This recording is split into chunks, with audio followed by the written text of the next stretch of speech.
Oke, saya screen dulu ya. Hmm,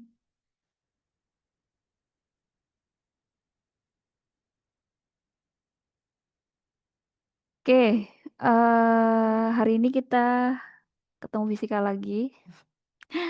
Hari ini kita mau belajar materi baru nih, ya. Tapi sebelum materi baru, kemarin Astri kan di pertemuan yang hari Minggu kemarin ya, minggu lalu, itu kan bahas listrik statis ya. Dan ternyata ada satu besaran yang belum kebahas nih, ya, yaitu kapasitor. Jadi sebelum ke materi baru, Astri mau bahas kapasitor dulu ya. Masih di listrik statis. Karena ini juga ternyata masuk kisi-kisi ya, gitu. Listrik statis tuh salah satunya kapasitor tuh masuk. Oke, Astri tulis dulu di sini kapasitor.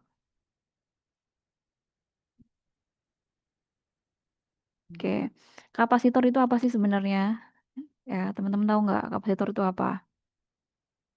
Kapasitor itu dia sebuah komponen yang berguna untuk menyimpan muatan listrik gitu ya. Nah, simbolnya, simbol kapasitor itu kayak gini ya. Itu simbol C. Jadi garis vertikalnya yang dua ini itu dia sama ya tingginya. Kalau seperti ini, yang panjang satu itu baterai ya. Kalau ini simbol C kayak kapasitor C ya. Kalau ini adalah sumber tegangan baterai. Ya, ini adalah tegangan. Jadi beda ya. Kalau eh, garis vertikalnya, dua garis vertikalnya ini sejajar sama gitu ya, itu adalah kapasitor. Tapi kalau tinggi salah satu, itu adalah beda potensial atau tegangan gitu. Ya. Oke. Dihapus aja lah ya, ini aja. Oke, kapasitor itu dia suatu komponen yang berguna untuk menyimpan muatan listrik. Nah, kalau digambarkan secara sederhana, kapasitor itu sebenarnya dia terdiri dari dua keping logam ya, kayak gini.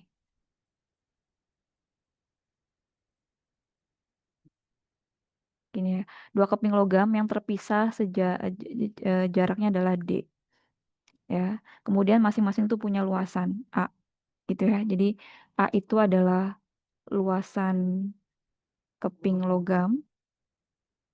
Kalau D itu adalah jarak antar keping logam. Nah, kemudian dua keping ini itu dihubungkan dengan suatu baterai ya, atau suatu sumber tegangan seperti ini. Nah, ya, ini adalah beda potensial nih. Di sini adalah tegangan. Nah, ternyata kalau misalkan kita hubungkan si dua keping logam ini ya dengan suatu sumber tegangan, maka dua keping ini dia akan terisi oleh muatan ya. Muatannya itu sebesar, kalau di sini adalah plus Q, kalau di sini adalah min Q. Jadi sebenarnya muatannya sama tuh di dua keping itu, cuman jenis muatannya ya berbeda gitu ya. Yang sebelah kiri itu positif, kalau yang sebelah kanan itu dia negatif. Nah, kemudian itu kan antara dua keping itu kan dia punya jarak ya D. Memang dikasih jarak kah gitu ya pertanyaannya? Ya betul, memang dikasih jarak. Nah, jadi ruang antara dua keping ini itu biasanya memang tidak diisi apa-apa ya, vakum aja gitu. Atau dia juga bisa ini ya. Jadi di sini tuh dia vakum atau diisi bahan dielektrik gitu ya. Jadi dia bisa kosong atau diisi bahan dielektrik. Bahan dielektrik itu apa? Dia tuh bahan isolator, isolator listrik. Tuh, jadi memang bahan ini digunakan agar ya ini si muatan dari keping yang sebelah kiri itu tidak berpindah gitu ya ke sebelah kanan, keping yang sebelah kanan atau sebaliknya gitu ya. Jadi memang dibikin ada jarak ya atau pemisah seperti itu. Nah, nanti kalau misalkan mau dipakai kapasitornya, kalau mau diisi kan pasti dihubungkan dengan sumber tegangan dulu ya. Nanti kalau sudah diisi, ya itu bisa dilepas nih si sumber tegangannya gitu ya. Kalau sudah dilepas, kalau mau dipakai tinggal si kapasitor itu dihubungkan dengan suatu rangkaian lain agar muatannya itu mengalir ya ke rangkaian yang lain kayak gitu. Nah, pertanyaannya adalah besar kapasitas gitu ya.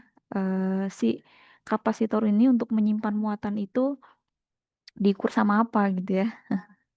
Nah, jadi besar eh, besar muatan yang tersimpan dalam kapasitor itu dinyatakan eh, oleh eh, besaran yang disebut kapasitansi gitu ya.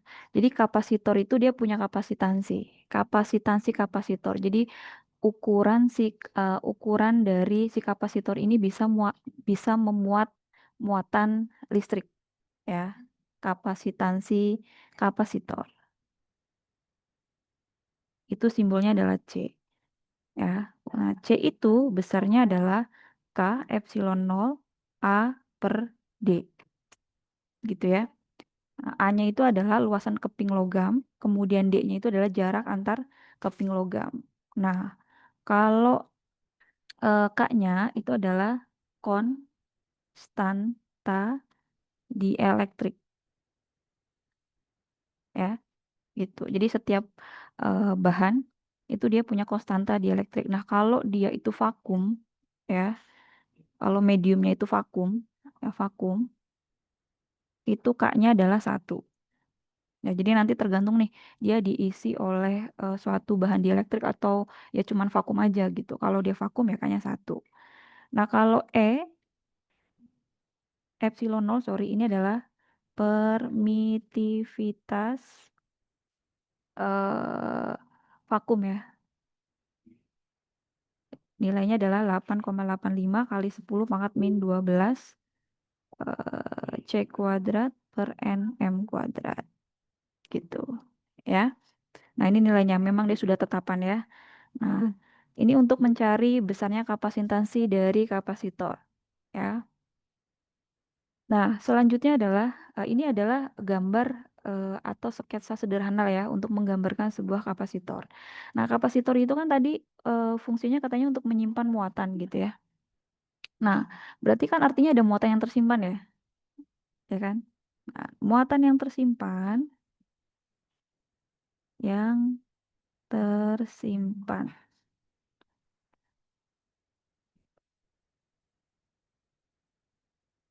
Kita sebutnya Q ya. Nah, besarnya muatan yang tersimpan itu berapa sih? Ya, besarnya muatan yang tersimpan itu adalah kapasitansi si kapasitor itu ya, itu dikalikan dengan beda potensialnya atau tegangannya ya. Ini adalah persamaan untuk mencari si muatan yang tersimpan. Sorry. Oke,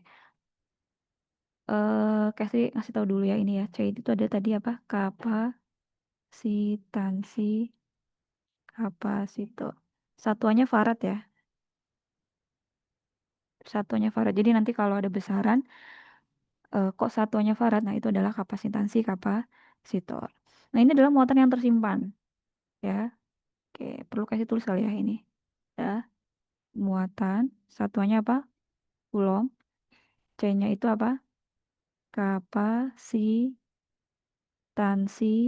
kapasitor ya. Satuannya farad. V-nya itu adalah beda potensial atau tegangan. Satuannya apa? Volt. Nah, kalau ada muatan yang tersimpan dalam satu kapasitor, artinya dia juga menyimpan energi dong, ya kan? Karena dia menyimpan muatan berarti dia menyimpan suatu energi. Nah, berapakah energi yang tersimpan gitu ya? energi yang tersimpan. Itu adalah kita simbolkan dengan W besar. Nah, energi yang tersimpan itu adalah sama dengan setengah CV kuadrat. Gitu. Ini adalah besarnya energi yang tersimpan dalam suatu kapasitor. Nah, nanti tinggal kalau misalkan tidak dimunculkan C-nya ya, kok dimunculkan Q-nya, tinggal diotak-atik aja ini ya, tinggal dimasukkan persamaan muatan yang tersimpan ke energi yang tersimpan gitu ya. Misalkan kayak gini, W sama dengan setengah. Nah, CV itu apa tadi? Q kan, ya kan? KSD bisa terus kayak gini dong, kalikan kayak gini ya. Maka W jadinya apa? Setengah Q V. Bisa juga persamaan seperti ini gitu. Jadi sebenarnya tinggal ngubah-ngubah besaran ini aja, berdasarkan besaran yang sudah kita tahu, yaitu Q sama dengan CV. Atau ini juga bisa kasih buat kayak gini. W sama dengan setengah K. Coba yang diubah apanya misalkan? Yang diubah itu adalah V-nya misalkan. C. V itu berarti apa? Q per apa? Kalau mau nyari V, Q per C ya. Ya kan? Dibuat kuadrat kayak gini. Karena V-nya kuadrat. Maka persamaan jadi apa? Setengah C Q kuadrat per C kuadrat. Maka persamaannya jadi setengah, ini coret ya. Maka Q kuadrat per C ini juga bisa. Gitu ya. Sebenarnya cukup yang pertama aja yang teman-teman tahu gitu ya. Tinggal nanti kalau salah satu besarannya nggak ada, teman-teman ubah aja dengan persamaan Q sama dengan CV. Gitu. Ini adalah energi yang tersimpan seperti ini. Ya. Nah, selanjutnya adalah kapasitor itu kalau misalkan dia itu lebih dari satu, ya bisa dua, tiga, dan pokoknya banyak gitu ya. Dia bisa disusun seri atau paralel. Ya, ternyata kalau disusun seri atau paralel itu bisa menghasilkan nilai besaran eh, apa nilai kapasitansinya, kemudian muatan sama tegangannya itu berbeda-beda tergantung susunannya. Makanya teman-teman perlu tahu susunan dari kapasitor ya. Susunan kapasitor. Nah, yang pertama itu kalau misalkan disusun seri. Ya, seri itu artinya satu kabel dipakai bareng-bareng ya, misalkan seperti ini ya. Jadi nggak ada percabangan tuh kabelnya. Nah, satu kabel dipakai bareng-bareng. Ini adalah kapasitor 1, kapasitor 2, kapasitor 3. Ini adalah sumber tegangannya. Nah, ternyata kalau susunan seri itu dia punya ketentuan nih. Ya, ketentuannya apa? Nah, kita kan tahu tadi eh, salah satu besaran yang ada di kapasitor adalah muatan yang tersimpan ya. Apa? Muatan yang tersimpan itu adalah Q sama dengan CV. Ya. Nah, tiga besaran ini, Q, C, sama V, dia punya ketentuan nih.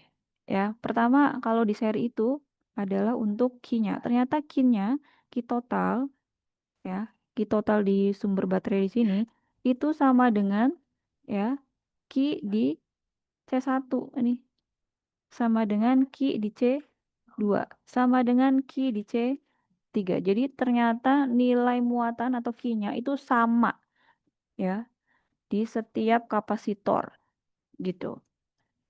Nah, kemudian yang kedua itu adalah ternyata tegangannya ya V total itu adalah penjumlahan dari semua tegangan yang ada di kapasitor ini ya, tiap-tiap kapasitor. V1 ditambah V2 ditambah V3. Maka susunan seri itu sebenarnya dia fungsinya itu sebagai pembagi tegangan ya.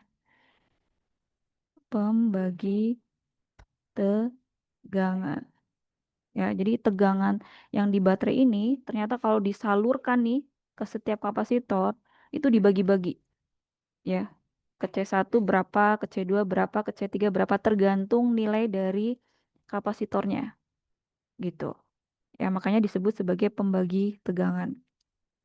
Nah, kemudian yang ketiga itu adalah kita suruh nyari C totalnya. Nah, jadi C totalnya kalau seri itu diseper ya, 1 per C1 sorry, ditambah 1 per C2 ditambah 1 per C3, tergantung nanti total kapasitornya ada berapa. Kalau ada 3 ya cukup sampai 3 aja gitu ya. Ini adalah untuk ketentuan susunan seri. Nah, selanjutnya adalah untuk susunan paralel ya. Disusun sorry, disusun paralel. Kalau disusun paralel artinya ini loh kabelnya tuh dicabang ya. Misalkan di sini Kestri punya C1, C2-nya di sini, C3-nya di sini ya, kemudian dihubungkan ke baterai. Sini V. Ini adalah C1, C2, C3. Nah, di sini juga ada ketentuannya nih ya untuk susunan paralel. Ternyata kalau paralel, kalau kalau disusun seri kan key-nya yang sama ya. Jadi muatan di setiap kapasitor dengan muatan yang ada di baterai itu dia sama ya. Tapi kalau disusun paralel itu yang sama justru adalah tegangannya. Jadi tegangan di baterainya itu akan sama dengan tegangan di kapasitor satu ya. Akan sama di tegangan di kapasitor 2 dan akan sama di tegangan kapasitor 3. Makanya di sini adalah V total itu sama dengan ya V1 sama dengan V2 sama dengan V3. V1 tuh maksudnya V di kapasitor 1. V2 itu maksudnya adalah V di kapasitor 2. Ya, gitu. Nah, kemudian yang kedua itu adalah kebalikannya dari susunan seri. Kalau di paralel itu malah justru paralel ini dia sebagai pembagi muatan. Ya, makanya di sini muatan total itu sama dengan muatan 1 ditambah muatan 2 ditambah muatan 3. Makanya disebut dengan pembagi muatan. Ya, jadi muatan di baterai ini totalnya, jadi yang di baterai ini kita sebutnya bisa kita sebut sebagai muatan total gitu ya. Sorry, ini kecoret nih. Oh, nggak bisa deh. Ya, jadi muatan total di baterainya itu ternyata adalah penjumlahan dari setiap muatan yang ada di kapasitornya gitu. Kapasitor 1, 2, 3, di mana setiap muatan itu ya itu ya tergantung dari nilai kapasitornya gitu. Nilai kapasitornya, kapasitansi kapasitornya gitu ya. Jadi untuk menentukan muatan total itu adalah menjumlahkan semua muatan yang ada di masing-masing kapasitor. Kemudian yang ketiga, kalau kita mau nyari C totalnya, itu tinggal dijumlahkan aja. Ya, jadi C1 ditambah C2 ditambah C3 gitu. Dari sini kita tahu dari susunan kapasitor ini bahwa kalau pengen mendapatkan nilai kapasitansi yang gede gitu ya, kalau ada beberapa kapasitor itu lebih baik disusun secara paralel karena tinggal kapasitasinya ditambahkan gitu aja ya. Tapi kalau disusun seri justru malah diseper jadi makin kecil tuh nilainya gitu ya. Kemudian diingat-ingat kalau seri itu adalah muatan yang sama ya di setiap kapasitor. Kalau disusun paralel dia itu justru yang sama adalah V-nya, tegangannya ya. Jadi tegangan di baterai sama dengan tegangan di kapasitor 1 sama dengan tegangan di kapasitor 2 sama dengan tegangan di kapasitor 3 gitu ya. Seperti ini diingat-ingat ya. Kalau kasih sih biasanya ingetnya gini, paralel kan cabang ya. Cabang itu kan kayak huruf V, V nyabang gitu ya. Nah, gitu. Oh, berarti kalau paralel itu V-nya sama gitu. Untuk memudahkan mengingat gitu ya. Kalau disusun seri justru key-nya yang sama gitu. Oke, ini sudah selesai untuk kapasitor ya. Mungkin gini aja sih. Yang penting teman-teman tahu besaran-besaran apa aja yang ada di kapasitor. Kemudian gimana kalau si kapasitor itu disusun seri dan paralel. Oke, kalau contoh soalnya mungkin satu aja kali ya. Contoh soalnya. Seperti ini misalkan. Ada dua kapasitor identik yang mula-mula belum bermuatan terhubung secara seri dengan sebuah baterai 10 volt. Ya. Nah, bila hanya salah satu dari kedua kapasitor itu dihubungkan dengan baterai 10 volt tadi, jadi cuma satu kapasitor doang gitu ya, dihubungkan dengan 10 volt, ternyata energinya yang kesimpan itu E. Nah, pertanyaannya adalah energi total yang tersimpan saat keduanya terhubung secara seri dengan baterai adalah, oke. Jadi ini ada dua kapasitor, tapi ada dua ketentuan ya. Kalau satu kapasitor ini, kayak saya terjemahkan ya, ini soalnya. Ini V-nya, ini V-nya berapa nih? 10 volt ya. Kalau cuma satu ya, satu kapasitor ternyata dihasilkan ini kalau ini C, ini ada nilai energinya itu E. Nah, sekarang itu ada 2C. Nah, kalau 2C itu energinya berapa? Ini kan W sama dengan E. Nah, ini pertanyaan adalah ini W-nya itu berapa? Gitu. Ya. Nah, ini kayaknya nggak terlalu yang ribet-ribet banget juga ini kayak soalnya. Nah, kita tahu bahwa energi yang tersimpan itu apa tadi? Energi yang tersimpan. W sama dengan apa? Ingat-ingat energi yang tersimpan. Tuh, setengah C, CV. Nah, setengah CV. Setengah CV. Ya, ini adalah E. Ya, jadi ini setengah CV ini diterjemahkan sebagai E. Karena kan tadi satu ya. Ini satu. Satu kapasitor. Nah, kalau dua gimana? Ini ada kalau 1C. Nah, kalau 2C yang disusun seri itu gimana? Nah, berarti W sama dengan setengah CV. Tapi C-nya adalah seri gitu. C-nya adalah C seri. Nah, kita udah belajar bahwa C seri itu gimana? Kalau untuk menentukannya. C seri itu di seper ya, ya kan?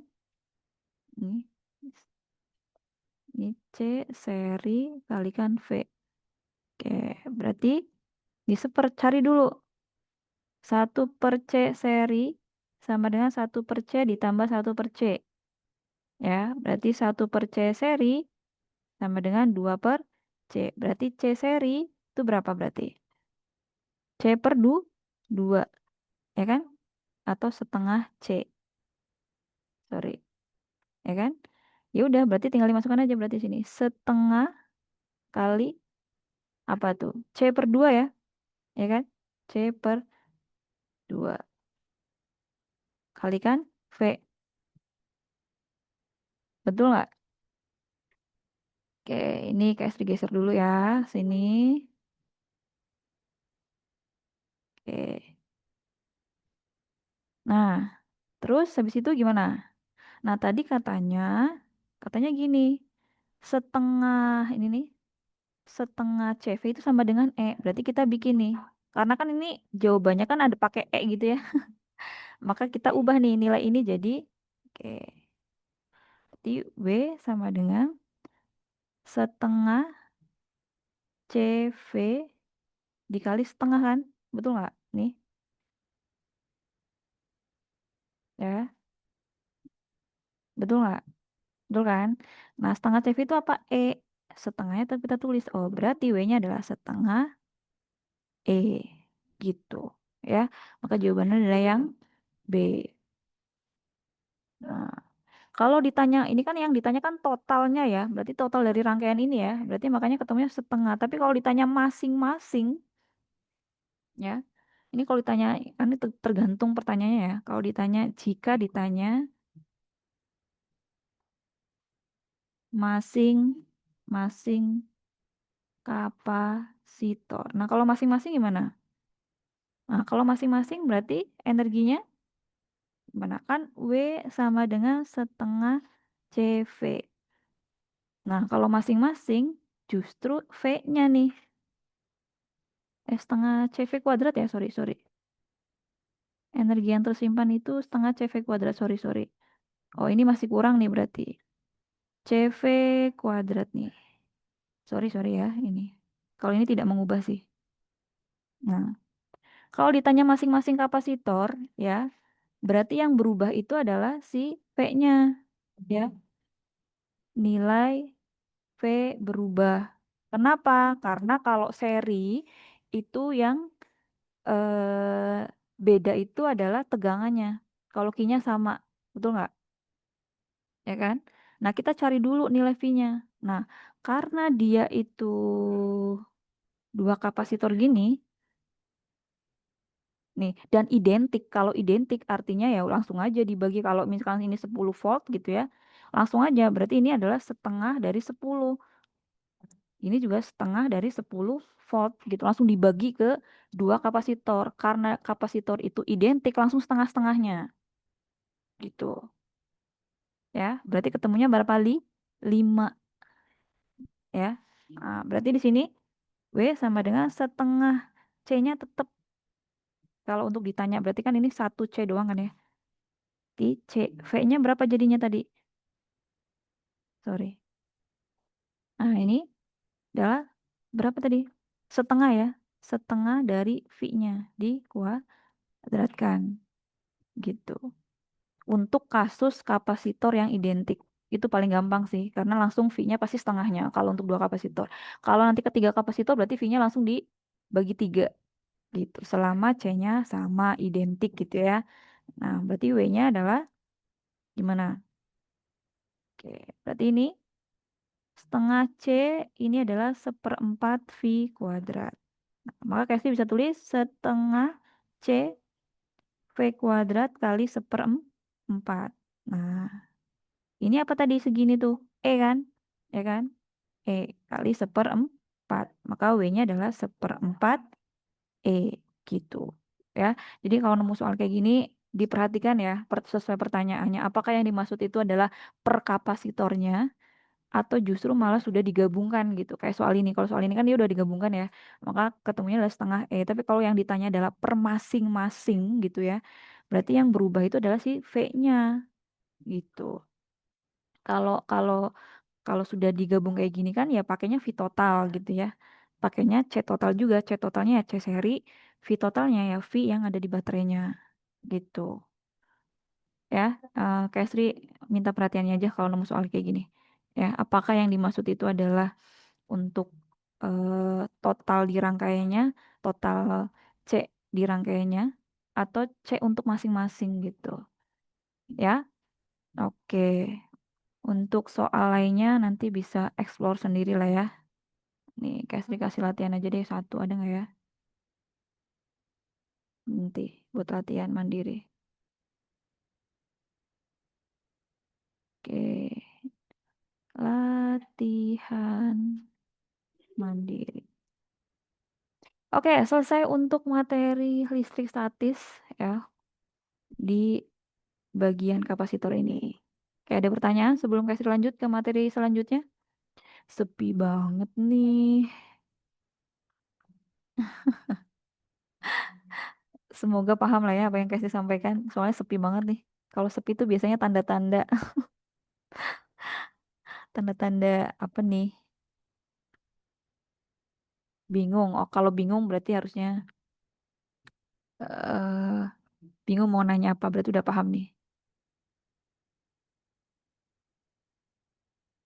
Kalau nggak identik berarti nanti V-nya dibagi nilai C-nya aja ya, Kak. Untuk apa tadi? V-nya dibagi nilai C-nya aja.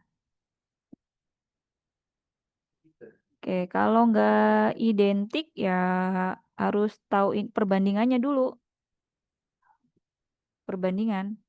Kayak contohnya misalkan nih, ini dua contoh ya, ini karena ada pertanyaan. Nah, ini misalkan 2C, ini C ya. Nah, kita serikan dulu nih. Kalau serikan berarti berapa? 1/C seri sama dengan 1/2C ditambah 1/C ya.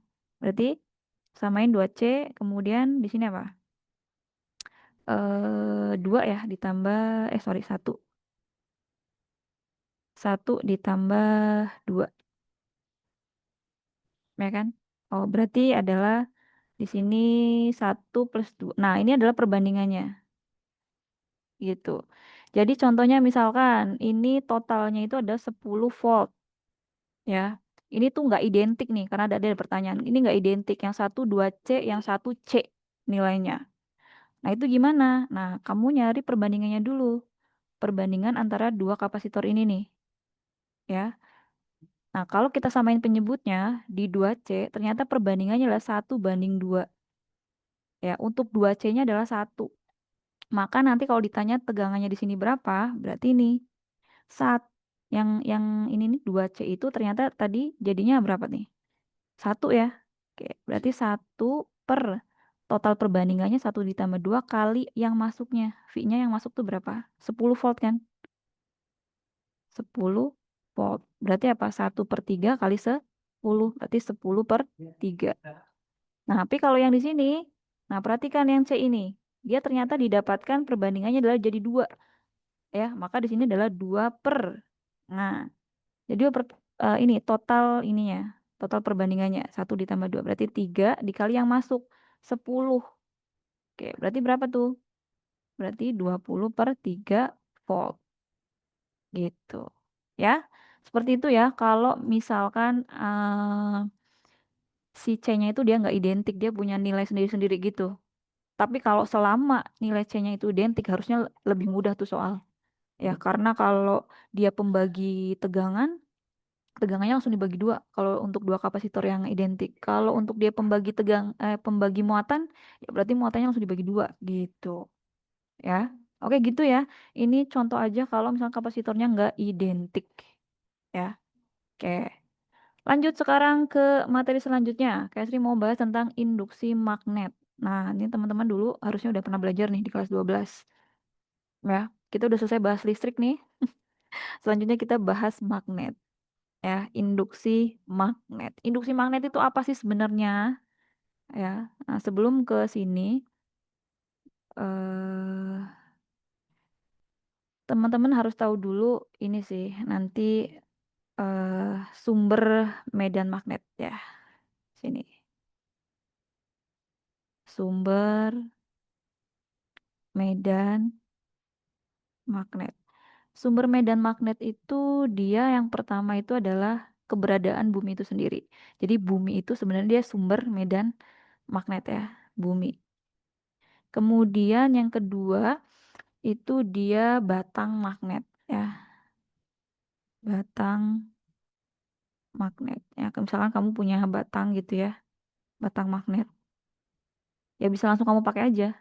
Utara ini selatan ya. Atau yang bentuknya ini juga ada ya. Gini ya. Ini utara, ini selatan misalkan. Jadi langsung bisa pakai aja gitu kalau untuk yang batang magnet. Nah, kemudian yang ketiga itu ternyata eh, medan magnet itu bisa dihasilkan dari arus listrik. Ya, ternyata bisa dihasilkan dari arus listrik. Nah, medan magnet gitu ya, yang dihasilkan aja lah ya. Yang dihasilkan dengan mengalihkan arus listrik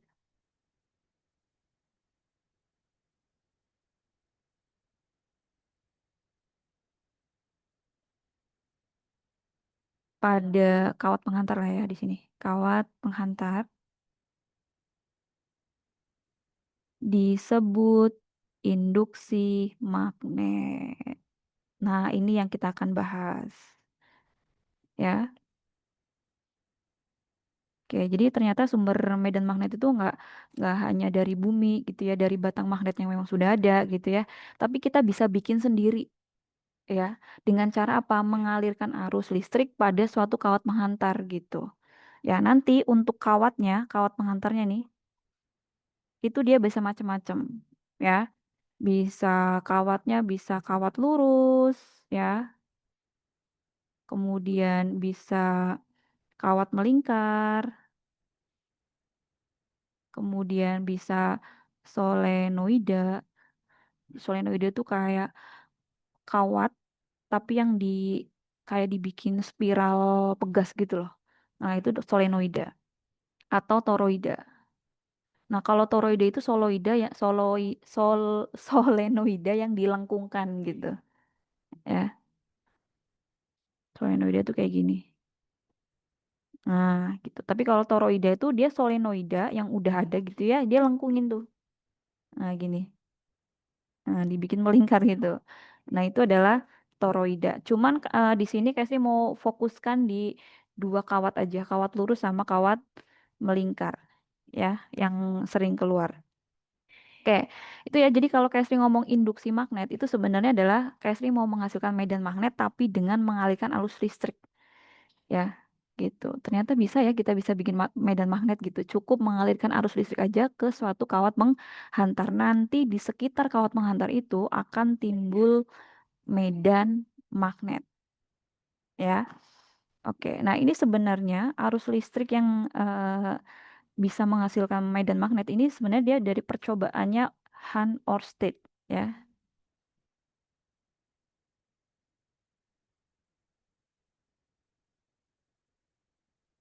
Jadi percobaan itu kayak gini lah ya, sederhananya.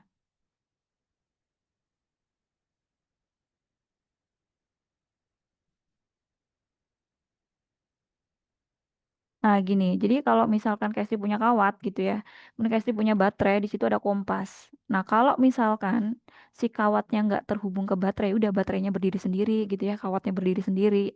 Di situ ada kompas ya, nggak ngaruh apa-apa gitu.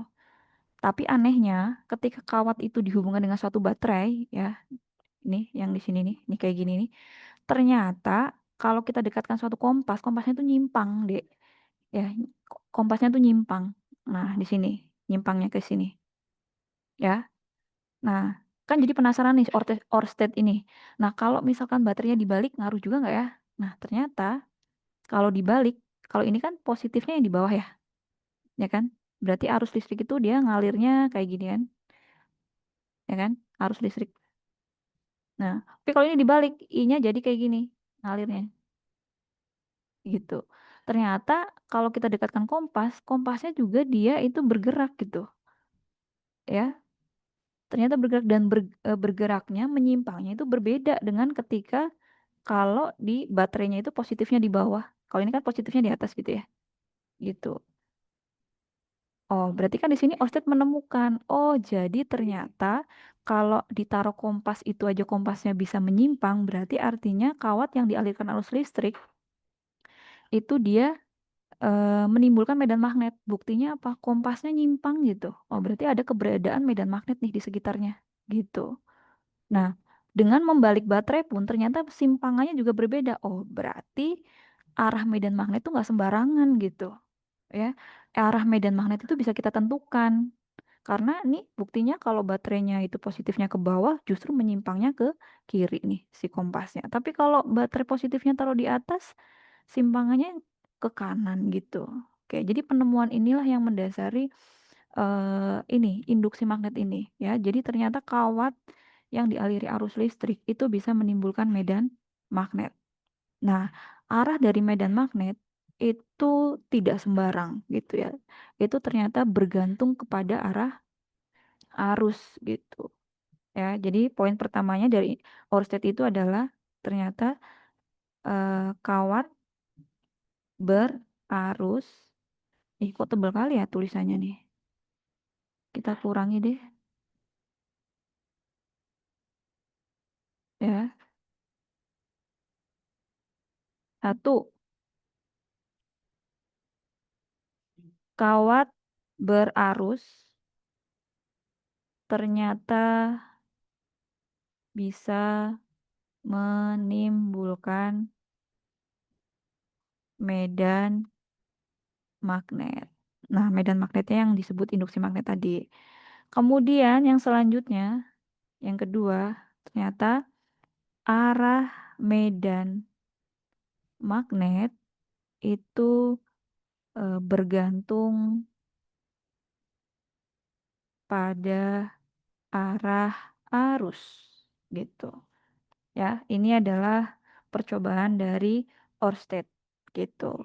Nah, sekarang kita akan fokus ke ini dulu. Kan tadi Kasih bilang kawat penghantarnya itu kan bisa macam-macam. Ya, sekarang Kasih mau fokus ke yang kawat lurus dulu.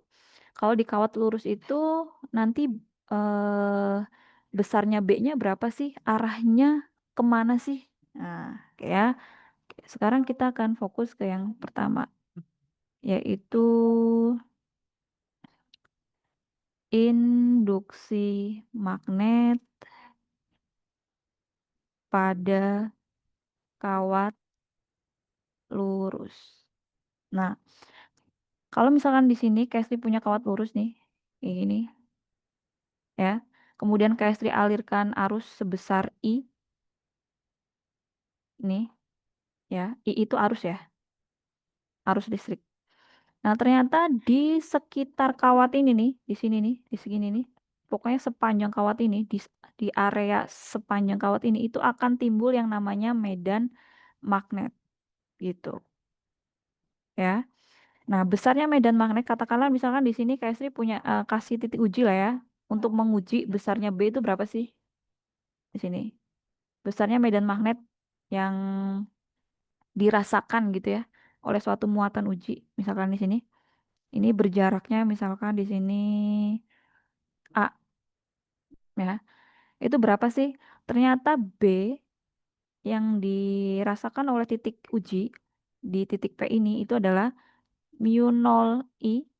Kalau Kak Sri tarik suatu ini nih garis di ujung-ujungnya ya. Katakanlah di sini adalah alfa, di sini adalah beta, di sini ya.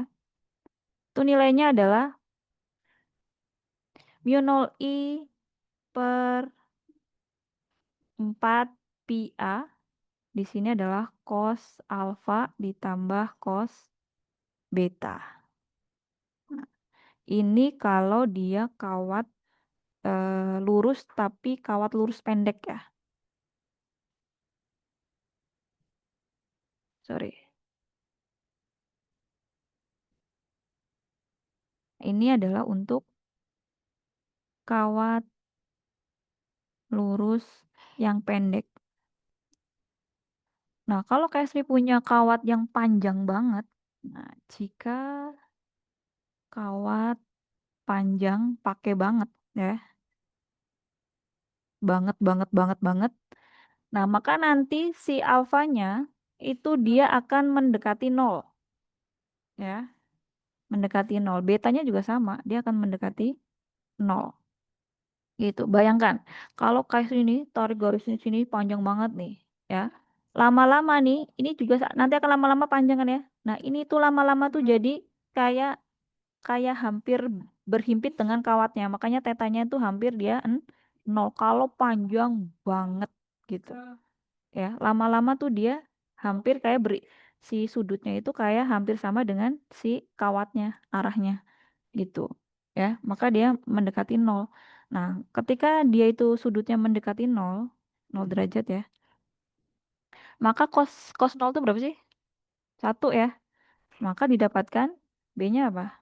Mu nol I per 4 pi A, berarti cos nol ditambah cos nol juga ya. Maka B-nya itu adalah mu nol I per 4 pi A ya, satu ditambah satu.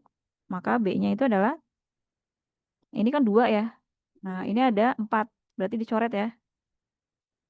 Tim mu 0 I per 2 pi A. Nah, ini adalah untuk kasus kawat yang panjang pakai banget. Nah, cuman di beberapa soal itu kadang memang nggak ngomong sih dia kawatnya itu panjang banget gitu ya. Dia cuma ngomong berapakah induksi magnet pada kawat lurus ya berarus gitu ya nilainya gitu. Nah, kebanyakan sih literatur pakainya ini. Jadi dianggap memang kawatnya itu panjang banget gitu. Kecuali kasus khusus ya, memang di soalnya sudah ngomong ini memang kawat lurusnya tuh pendek banget gitu. Nah, kalau pendek banget berarti pakai persamaan yang pertama gitu. Tapi kalau memang dia nggak ngomong apa-apa, cuma ngomong oh, kawat lurus gitu, berarti kawat lurus itu biasanya memang dianggap memang panjang sekali gitu, panjang pakai banget. Ya, nanti seru pokoknya belajar ini. Nanti apalagi kalau udah nyentuh gaya Lorentz ya, seru sekali. Oke, jadi nanti persamaan untuk mencarinya itu tergantung ya, apakah memang untuk kawat pendek atau untuk kawat yang panjang pakai banget. Kalau panjang pakai banget ya tinggal pakai persamaan yang B sama dengan mu 0 I per 2 pi A. Nah, mu 0 I ini sendiri itu diterjemahkan eh, mu 0 I itu adalah 4 pi kali 10 pangkat min 7 ya. Satuannya apa ya? Kak Sri lupa. Kalau dari sini berarti Tesla apa tuh? Oke, Kak Sri terjemahkan ininya dulu ya. Jadi B-nya itu adalah induksi magnet ya. Satuannya itu adalah Weber per meter kuadrat ya. Atau sama dengan Tesla juga boleh ya. Jadi kalau di soal langsung T gitu ya atau Tesla itu berarti artinya ya induksi magnet atau medan magnet. Nah, kemudian A-nya itu apa berarti di sini? Jarak kawat ke titik uji. Satuannya meter. I-nya itu adalah arus listrik. Satuannya apa? Ampere. Oke. Mu nolnya satuannya ada yang ingat nggak? Apa? Kalau dari sini. Berarti Tesla, kan ini dibagi B ya. Tesla. Oke, berarti apa? Tesla. Hmm,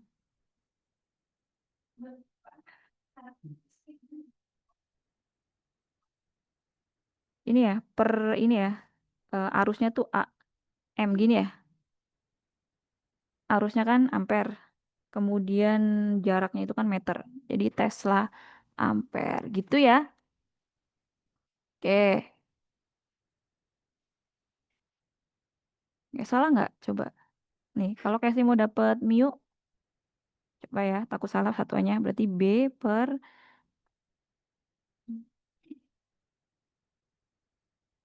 ini 2 pi A per I. Oh, berarti meter per A ya, sorry. Tesla meter per A. Nah, gini. Kadang Casey suka lupa satuannya. Kalau lupa satuannya sebenarnya tinggal ini ya, cek aja di besaran-besarannya. Oke, ada pertanyaan sampai sini? Oke, kalau nggak ada, selanjutnya adalah arahnya sekarang. Oke, jadi induksi magnet atau B, ya B. Oke, sekarang KSD mungkin nyebutnya langsung medan magnet aja ya. Tapi medan magnet yang KSD maksud itu sebenarnya adalah induksi magnet, di mana medan magnet dihasilkan dari arus listrik. Nah, biar nggak bingung. Ya, jadi langsung aja KSD nyebutnya medan magnet gitu ya. Tapi yang jelas ini medan magnetnya dihasilkan dari arus listrik. Oke, jadi B itu adalah vektor. Ya, itu adalah vektor. Vektor itu dia berarti punya nilai dan punya arah. Nilainya berapa? Nah, ini nilainya dari persamaan ini. Nah, sekarang arahnya gimana? Nah, arahnya itu pakai kaidah tangan kanan. Arah dari B itu menggunakan kaidah tangan kanan, ya. Kaidah tangan kanan. Oke, kaidah tangan kanan. Kita pakai tangan kanan kita, ya. Jadi jempol itu adalah arah arus. Jempol itu adalah I. Kemudian 4 jari itu adalah arah dari B-nya. Ya, contoh kalau dari soal ini. Oh, sini aja deh. Misalkan ya, ini ada kawat lurus di sini. Ya, dialiri arus ke atas. Nah, maka di sekitar ini nih, di sekitar kawat lurus ini akan timbul B. B-nya arahnya kemana? Tinggal pakai kaidah tangan kanan. Tangan kanan ya, bukan tangan kiri ya. Oke, berarti jempolnya ke atas. Karena I-nya ke atas. Perhatikan empat jarinya. Empat jarinya nih kalau kayak digambarin, itu jadinya kayak gini nih, Dek. Betul nggak? Dia kan kayak gini kan, set. Betul nggak? Nah, berarti yang ke sini, oke, jadi ada dua arah yang teman-teman perlu perhatikan. Antara masuk bidang sama keluar bidang. Nanti kalau yang kayak gini, itu artinya dia masuk bidang. Ya, kalau yang tandanya titik, itu berarti keluar bidang. Nah, bidang itu maksudnya apa? Bidang itu sesuatu yang ada di depan kalian. Teman-teman kan di sini pakai device, misalkan laptop atau HP gitu ya. Nah, laptop teman-teman itu ya si bidang itu sendiri gitu. Nah, masuk bidang itu adalah X agar memudahkan untuk mengingat gitu ya. Kalau kayak itu sukanya gini, masuk. Nah, ini pakai X, masuk. Nah, berarti X itu dia masuk bidang gitu. Oh, berarti kalau titik itu kebalikannya dia keluar bidang. Gitu ya. Nah, kayak contohnya di sini. Nah, di berarti kan artinya dia sepanjang putaran ini nih, dia tuh sebenarnya ada medan magnet. Nah, cuman biasanya kita nentuinnya adalah kanannya dari si kawat sama kirinya kawat, dia arahnya kemana sisi B-nya gitu. Nah, perhatikan. Nah, di sini empat jarinya, nah, kalau di sisi kanan dia kan masuk tuh, ya kan? Nah, maka di sini masuk tuh apa simbolnya? Ini, kayak gini. Nah, jadi sepanjang ini dia arahnya masuk nih. Nah, ini adalah dari B-nya. Kalau di sebelah kirinya, perhatikan nih, sebelah kiri. Nah, dia keluar kan, berarti titik tuh. Ini. Nah, ini adalah B-nya gitu. Jadi, kalau di sebelah kanan kawat, B-nya itu masuk pakai simbol X, masuk masuk bidang. Nah, kalau yang di sebelah kiri, dia itu titik gitu. Ya, jangan lupa menggunakan kaidah tangan kanan untuk penentuan dari arah B-nya. Nah, selanjutnya adalah itu kalau yang tadi di kawat lurus. Yang kedua, itu ketika dia di induksi magnet pada kawat melingkar. Induksi magnet pada kawat melingkar. Nah, kalau di kawat melingkar gimana? Misalkan kayak Sri gambarin di sini ini ya. Kemudian di sini Kasih ada titik tengah, dibikin titik tengah nih ya. Di sini dia punya jari-jari. Kemudian katakanlah Kasih di sini bikin sumbu, sumbu yang dia itu sejajar dengan titik pusatnya. Ini katakanlah ada titik P, ini adalah titik Q, ya. Nah, biasanya yang ditanyakan itu adalah induksi magnet kalau di pusat lingkaran sama ketika dia di suatu sumbu tertentu. Ya, di suatu sumbu. Ini kan pusat ya. Ini pusat, ini di sumbu. Jadi garis sumbu di sini tuh garis yang ketika kita arahkan ke lingkarannya itu dia menembus pusat lingkarannya ya, tegak lurus. Nah, itu gimana tuh nilainya? Nah, ini Kesri bikin garis dulu ya. Nih, katakanlah di sini, sorry. Nah, ini Kesri bikin jarak antara P sama Q itu X, kemudian ini adalah R kecil. Nah, berapakah medan magnet di pusat lingkaran? Ya, di pusat lingkaran. Nah, B-nya itu ternyata nilainya itu adalah mu 0 I per 2 R. R itu adalah jari-jari si lingkarannya. Ini kalau di pusat lingkaran. Nah, kalau misalkan di sumbu, ya, I sumbu lingkaran. Itu nilai B-nya itu adalah mu 0 I kali berapa? Ingat nggak dulu SMA?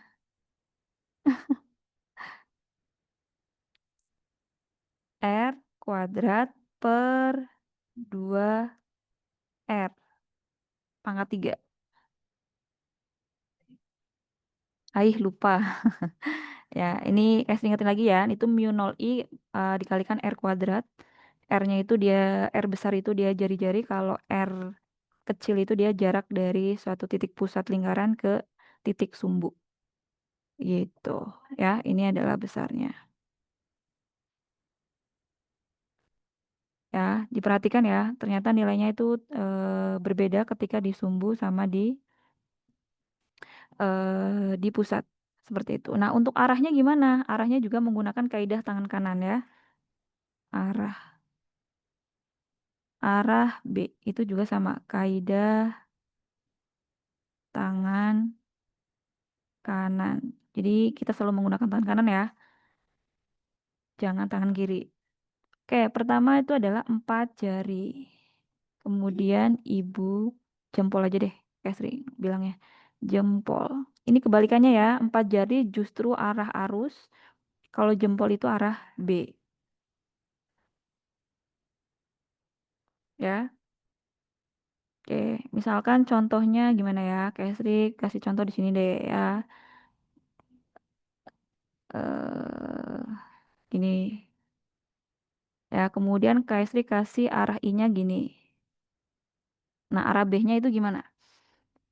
Perhatikan arah I-nya, berarti kan 4 jari tuh. Ya, 4 jarinya berarti gimana? Kayak gini kan? Nah, ngikutin searah jarum jam berarti. Betul nggak? Tangan kanan, jangan tangan kiri. Kalau tangan kiri nanti salah. Empat jarinya ikutin sesuai arah arus, berarti searah jarum jam. Perhatikan tuh jempolnya tuh.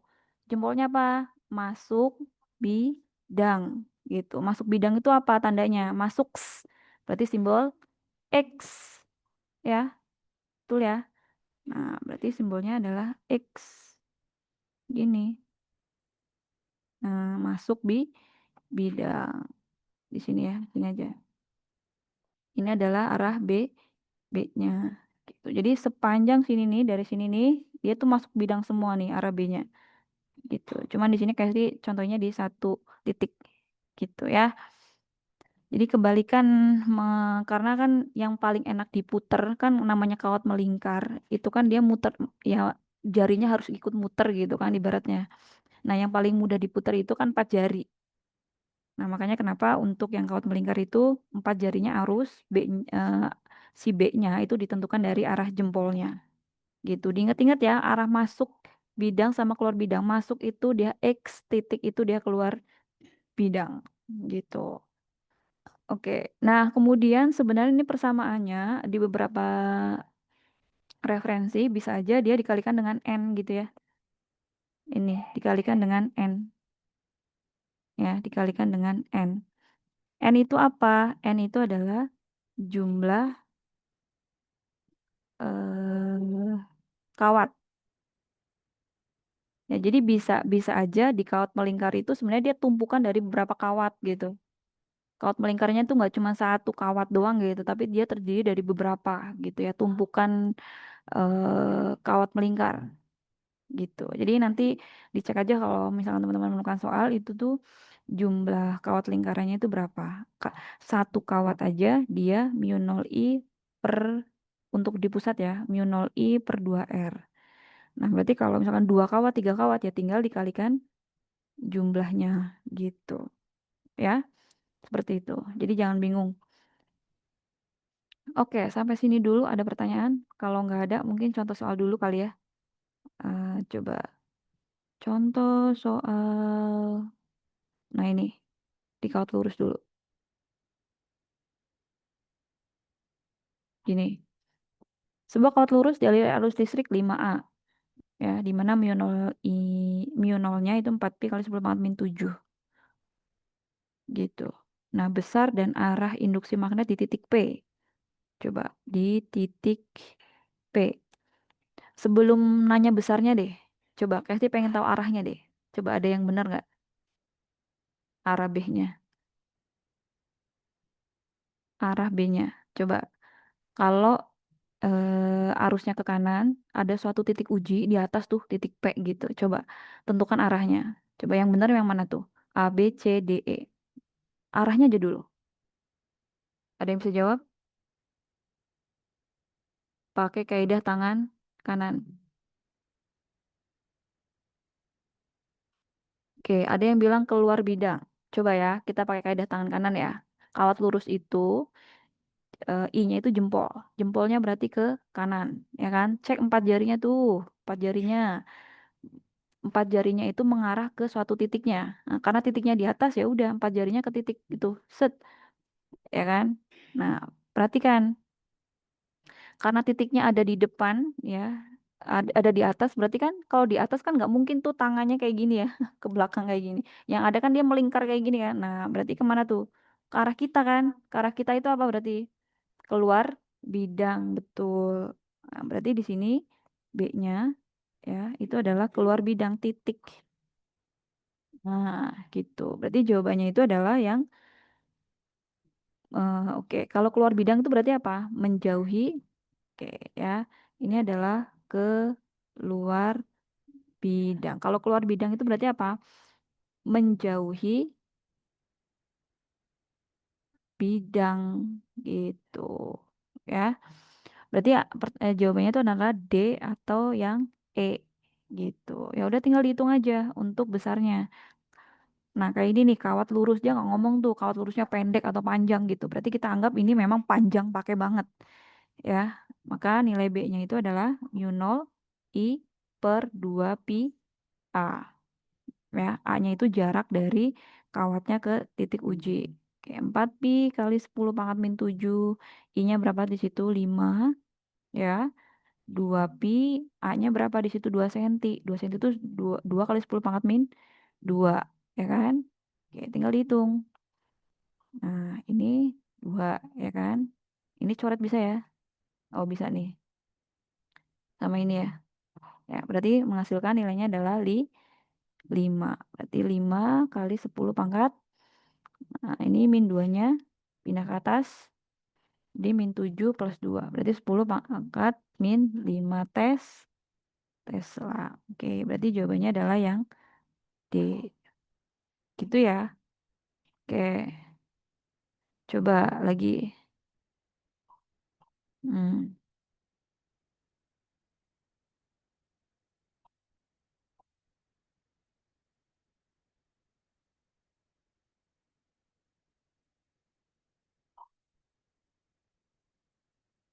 Oke, sebelumnya Kestri kasih tahu dulu untuk kawat melingkar ini, ya nih, persamaan di pusat itu kan sama dengan mu 0 I per 2 R. Itu kalau kawatnya utuh tuh, melingkarnya itu utuh gitu. Ya, nanti kalau misalkan kawatnya itu kok misalkan setengah lingkaran gitu ya, kayak gini nih, kayak gini nih. Nah, setengah gini ya. Nah, maka nanti tinggal dikali setengah aja persamaannya. Berarti B sama dengan setengah. Jadi mu 0 I per 2 R. Jadi sebenarnya ini satu. Satu tuh maksudnya satu kawat gitu ya. Satu kawat melingkar. Nah, kalau misalkan dia bentuknya itu setengah, setengah lingkaran ya berarti kali setengah. Kalau dia bentuknya misalkan seperempat. Gini ya misalkan. Nah, segini nih. Nah, kayak gini nih. Nah, aduh gambarnya nggak bagus nih. Bentar. Hmm. Nah, ini kayak gini lah. Nah, ini ya. Berarti B sama dengan seperempat kali mu 0 I per 2 R. Jadi sebenarnya itu tergantung dia kawatnya penuh atau enggak. Ya, kalau seperempat lingkaran ya berarti persamanya dikali seperempat. Kalau bentuknya dia 3/4 lingkaran, ya persamanya 3/4 kali ini eh besarnya medan magnetnya dari persamaan ini. Nah, jadi N di sini tuh tidak selalu ini ya, kayak banyaknya kayak kelipatannya ya, 2, 3, 4. Di sini juga bisa mengarah Dia itu bentuknya seberapa gitu. Apakah bentuknya cuman setengahnya atau setengah lingkaran atau seperempat atau 3/4 gitu. Nah, N itu juga bisa diterjemahkan gitu. Tidak selalu kelipatan dari satu ya, tapi dia juga bisa dari satu kawat itu tuh dia utuh atau enggak gitu. Ya. Nah, kayak jadi dari persamaan ini itu gimana? Dari soal ini, sorry, dari soal ini. Jadi di sini ada bentuknya berarti apa tuh? Seperempat nggak sih? Seperempat lingkaran kan ya? Oh ya benar nih sesuai soalnya. Sutas kawat pengantar dibentuk seperti pada gambar. Bagian yang melengkung merupakan seperempat lingkaran. Hitung medan magnet di titik A yang merupakan titik pusat lingkaran. Nah, berarti titik A ini ya, itu kan berarti terpengaruh oleh dua kawat, ya, dua kawat. Satu kawat yang ini, katakanlah ya. Yang kedua adalah dua kawat yang atasnya. Ya, di mana kawat satu dan kawat dua itu bentuknya dia seperempat lingkaran. Oke, coba kita tentukan dulu arahnya. Ya, kalau oleh kawat pertama, berarti arahnya kemana tuh? Coba, berarti pakai kaidah tangan kanan ya. Nah, I-nya perhatikan, I-nya berarti gini ya, ngikutin sesuai ininya nih. Yang kawat pertama itu I-nya berarti searah jarum jam. Perhatikan jempolnya. Kalau I-nya itu searah jarum jam, jempolnya apa? Masuk, betul nggak? Ya, berarti B1 nih di sini B1 itu arahnya masuk. Sekarang cek yang kawat kedua. Kawat kedua tuh arah I-nya pakai 4 jari, perhatikan berlawanan jarum jam. Berarti jempolnya tuh keluar bidang. Keluar bidang berarti apa? Ti titik tuh. Artinya di titik A itu berarti ada 2B yang arahnya berlawanan. Ada yang masuk, ada yang ke luar gitu. Ya. Oke. Nah, selanjutnya adalah berarti kan ini dikurangi, ya kan? Bisa B1 kurangi B2 atau B2 kurangi B1. Nah, secara logika coba, gedean yang mana antara B1 sama B2? Nilai B-nya. Dilihat aja dari R-nya. Nah, dari persamaan ini kan teman-teman dapat tuh, ya. B itu adalah berbanding terbalik dengan R, tuh kan ya? Ya nggak? Berarti kalau misalkan B-nya mau gede, R-nya harus kecil. Atau kalau B-nya mau kecil, R-nya harus besar. Gitu. Nah, dari sini B yang paling gede yang mana? Coba B1. Kenapa B1? Karena R-nya kecil gitu loh. Ini jaraknya pendek banget. Kalau R2 dia jaraknya jauh lebih besar. Ya kan? Nah, makanya di sini berarti B total gitu ya, itu sama dengan B1 min B2. Ya, B1-nya pasti lebih besar karena jarak R-nya kecil gitu. Maka di sini tinggal masukin aja mu 0 I per apa? 2R ya gitu. Nah, kalau ini min mu 0 I per 2R gitu. Nah, selanjutnya apa?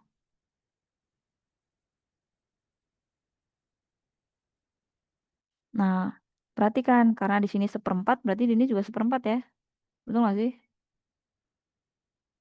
Karena semuanya seperempat ya. Oke.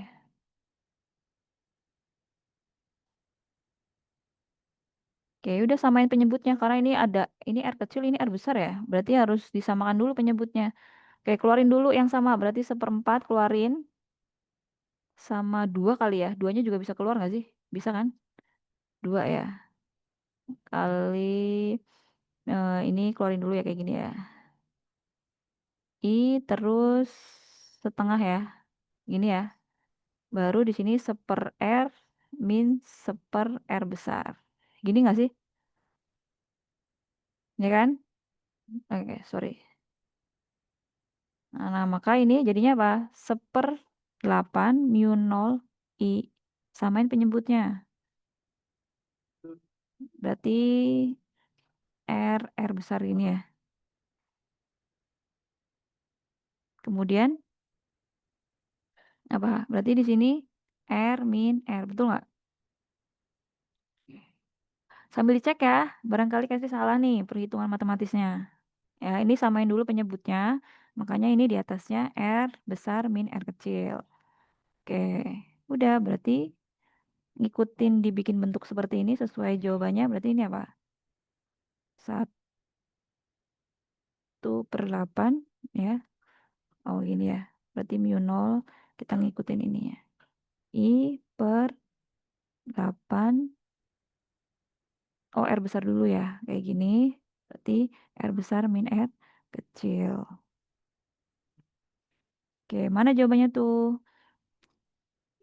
Mu 0 I antara ya A doang ya? Ya A doang. Mm-mm, A. Nah arahnya ini kebetulan eh, yang jawabannya ini cuman A doang ya. Berarti sebenarnya udah langsung ketebak juga. Artinya berarti arahnya bener ya. Tapi coba kita cek. Tadi paling besar itu arahnya apa? B1. B1 tuh arahnya yang mana? B1 tuh arahnya masuk. Iya nggak sih? Kenapa dia keluar? Keluar bidang gambar.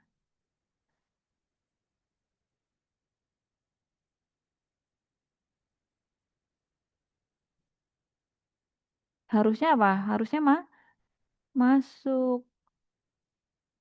Ya, harusnya ini mu 0 kali ya ini ya. Ini bukan mu 0 I. Ini mu 0 ini kurang nih.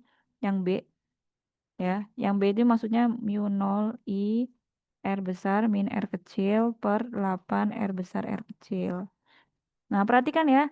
Ini jelas-jelas B-nya B1. Jadi arah arah B total itu tergantung dari ini.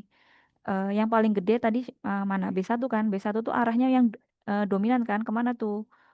Masuk ya. Maka ini adalah masuk bidang. Masuk bidang itu simbolnya apa tadi?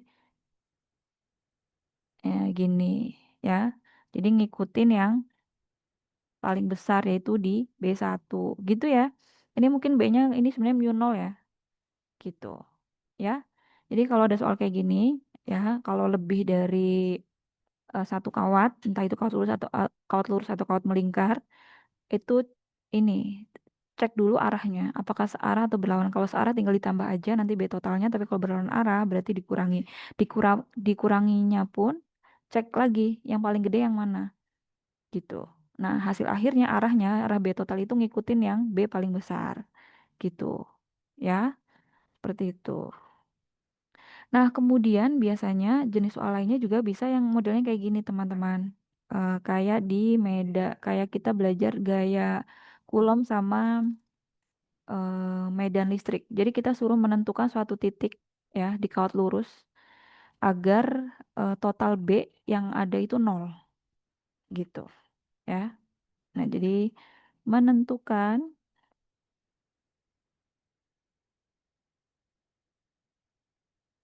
menentukan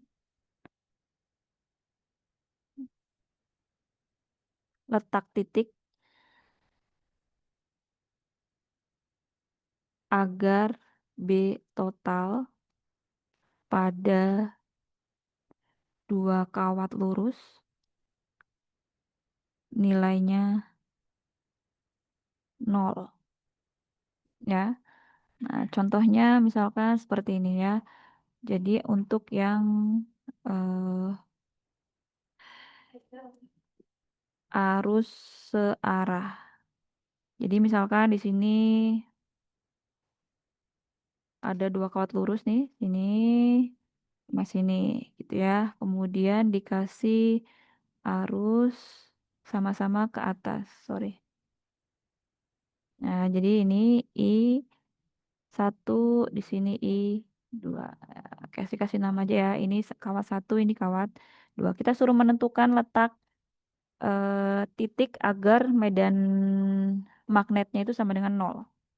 Nah, medan magnet sama dengan nol, berarti B total itu sama dengan nol ketika apa? Berarti satu, dua medan magnet arahnya berlawanan. Kemudian yang poin yang kedua berarti dua medan magnet besarnya sama gitu ya. Kalau besarnya sama terus dia berlawanan arah pasti akan menghasilkan nilainya nol. Nah, kira-kira nih ya, agar nol itu gimana? Titiknya di mana? Nah, kita cek dulu. Kalau di kawat yang sebelah kiri ya, kawat satu coba. Kalau arusnya ke atas, jempolnya ke atas berarti arah B-nya kemana tuh yang di sebelah kanan kawat? Apa masuk kan ya? Betul nggak? Ini kan? Ini juga sama nih, arahnya kayak gini. Nah, berarti di sini arahnya adalah masuk bidang. Nah, kalau yang di sini adalah keluar bidang. Ini adalah arah dari B-nya, ya. Yang di sini juga sama. Di sini, ya, nih. Sini adalah keluar bidang. Tuh. Nah, perhatikan deh. Dari sini udah kelihatan nih, ya. Ini antara B yang dihasilkan oleh si ini B1 ya, sorry. Ini adalah B2. Ya, tuh antara B1 sama B2 kalau yang di tengah itu dia apa nih? Arahnya berlawanan kan? Nah, berarti dari sini kita bisa tahu, oh berarti agar agar nih poin pertama nih dua medan magnet arahnya berlawanan, berarti titiknya harus di tengah, betul nggak? Betul nggak? Betul ya. Nah berarti harus di tengah, ya. Nah setelah di tengah, kemudian kita bikin medan magnetnya sama besar. Nah sama besar itu, nah kan medan magnet itu berbanding terbalik dengan jarak, ya kan? Biar medan magnetnya besar, berarti jaraknya harus kecil. Nah, perhatikan, kalau misalkan I satunya itu lebih besar, misal ya, ini katakanlah di sini I1 itu lebih besar dari I2. Nah, maka titiknya harus diletakkan di samping yang nilai arusnya paling kecil gitu, biar saling mengimbangi. Ya, dia berarti di mana nih? Oke, berarti di sini ya. Ini pakai warna biru aja lah. Ya, di sini nih. Nah, di sini ini adalah titiknya ya. Karena di titik P ini kalau dari kawat 2 arahnya eh, keluar, tapi kalau dari kawat yang pertama arah B-nya justru masuk gitu. Ya. Nah, kalau kawat yang satu itu kan arusnya itu kan besar. Kalau arusnya besar kan berarti medan magnetnya besar. Nah, biar medan magnetnya nggak semakin besar gitu ya, biar mengimbangi medan magnet di kawat 2, makanya dia bikin medan magnetnya kecil nih. Biar kecil apa? Jaraknya dijauhkan gitu. Nah, tapi kalau yang di pakai logika ya. Jadi kalau yang di kawat 2 karena dia itu arusnya kecil nih, ya arusnya kan kecil tuh I2. Nah, maka gimana caranya biar nggak semakin kecil nilainya gitu ya? Ya jaraknya dibikin lebih kecil. Kalau jaraknya dibikin lebih panjang ya makin kecil lagi. Jadi nggak bisa saling mengimbangi. Kan harusnya kita mau mendapatkan poin 2 ya, harus sama besar ya medan magnetnya gitu. Makanya kenapa muatan ujinya itu diletakkan di sorry bukan muatan uji. Titik ujinya itu diletakkan di samping kawat yang nilai arusnya itu ke kecil biar didapatkan R-nya ke kecil gitu. Ya, berarti dari sini tahu ya. Berarti titik berarti di sini adalah titik uji diletakkan di antara dua kawat di dekat kawat yang nilai arusnya paling kecil gitu. Ya, biar poin ini terpenuhi semuanya. Ya, jadi selain berlawanan arah, dia juga harus sama besar gitu ya. Ini seperti ini.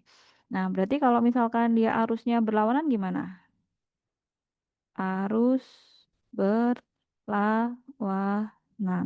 Kalau arus berlawanan kita gambarin dulu ya. Nah, misalkan di sini kita bikin satu, ini dua ya. Kasih arus di sini adalah I1, di sini ke bawah ya. Ini I2.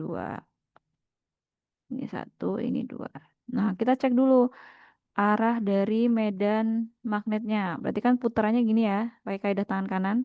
Nih, dari arusnya ke atas, berarti jempolnya ke atas, empat jarinya cek. Empat jarinya dia kayak gini kan, muternya kan. Nah, berarti di sisi kanan, ya, di sisi kanan kawat satu, berarti dia masuk. Gini ya. Ya, di sisi sini, di sisi kirinya adalah ke luar. Perhatikan benar-benar arahnya ya. Karena biasanya itu kalau kalau ngitungnya oke bisa, tapi kalau penentuan arahnya aja masih salah, ya sama aja gitu. Kayak tadi nih, ya mungkin ada jawaban poin A sama B gitu ya, nilainya sama, tapi cuman masalah arah doang kalau misalkan kebalik gitu ya, tetap aja jawabannya salah gitu ya. Jadi tolong diperhatikan ya arahnya ya teman-teman. Nah, oke sekarang kita fokus ke yang kedua, kawat dua. Ini B1 ya. Oke, kawat dua arah arusnya ke bawah. Oke, berarti jempolnya ke bawah tuh. Perhatikan empat jarinya putarannya. Oh, berarti putarnya gini. Gini kan? Ya kan? Oke, berarti samping kirinya kawat dua apa tuh? Masuk, betul nggak? Masuk kan ya? Oke, kalau masuk berarti simbolnya, nah gini. Ya. Kemudian, kalau samping kanannya kawat dua berarti keluar. Nah, ini adalah B2-nya. Nih, perhatikan. Kalau dari sini kita eh, dapat informasi bahwa oh kalau misalkan di tengah-tengah tuh perhatikan. Kalau di tengah-tengah justru antara B1 sama B2 itu searah. Berarti makin kuat tuh, justru dijumlahkan. Artinya nggak mungkin kita meletakkan titik uji itu di antara dua kawat ini karena justru malah memperkuat nilai B-nya gitu. Berarti kemungkinannya adalah di luar kawat satu atau di luar kawat dua. Bisa di kirinya kawat satu atau di kanannya kawat dua. Nah, lagi-lagi pakai logika lagi. Titiknya harus diletakkan di dekat nilai arus yang paling kecil. Nah, katakanlah di sini adalah kayak Sri bikin arus satu tuh lebih besar dari arus dua. Ya, berarti adalah kemungkinannya ada diletakkan di sini. Nah, ini adalah muatan atau sorry sorry bukan muatan, titik uji, sorry. Ini adalah titik ujinya di sini, gitu. Ya. Jadi bukan di samping sini ya, tapi harus diletakkan di samping yang nilai arusnya kecil. Karena perhatikan di sini kan jaraknya dikit ya antara kawat dua nih, tapi arusnya kecil. Jadi nggak nanti diperoleh medan magnetnya nggak kecil-kecil banget lah ibaratnya. Nah, tapi kalau ini arusnya besar, arusnya besar biar diimbangi dia jaraknya juga besar. Biar nanti medan magnetnya juga nggak terlalu besar.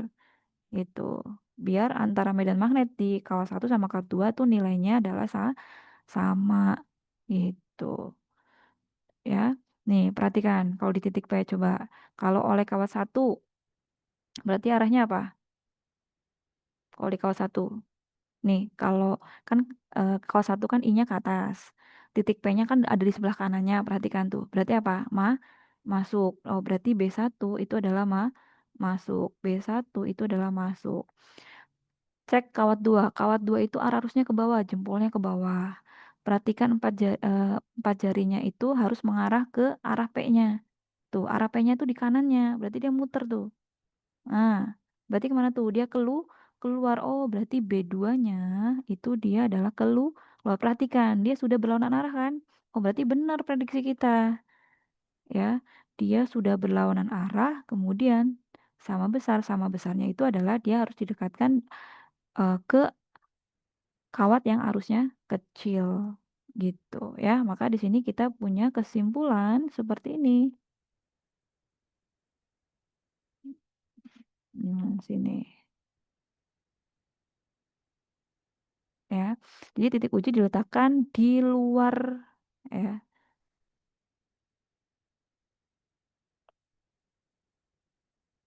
di luar dari kedua, sorry, di luar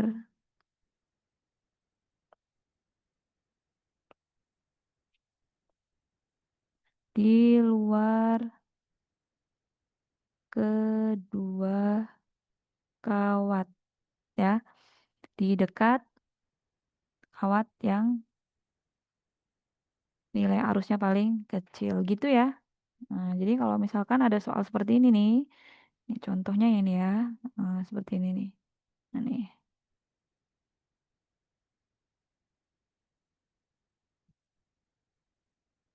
Hmm, terus ini aja. Nah, ini teman-teman bisa nih, harusnya bisa jawab nih. Nah, nih.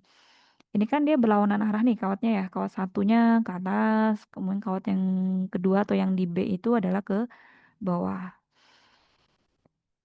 Nah, coba berarti bukan muatan titik, sorry ya, maaf.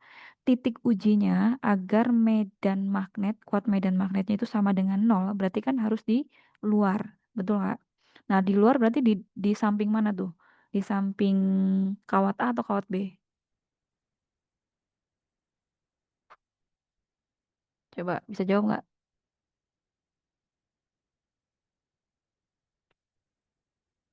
Wah, diem-diem aja nih. Kalau diem-diem aja nih, kasih curiga sebenarnya. Oke, kasih ulangi lagi ya. Kalau misalkan arusnya itu berlawanan, gitu ya, itu maka titik ujinya itu diletakkan di luar kedua muatan. Ya, di dekat kawat yang nilai arusnya paling kecil. Berarti di mana? Di kiri kawat A. Berarti di sini nih. Sorry, pindahin dulu ya. Oke, berarti ini di sini. Nah, di sini nih. Di sini nih. Ya. Oke, ya kita buktikan deh. Coba apakah benar? Coba.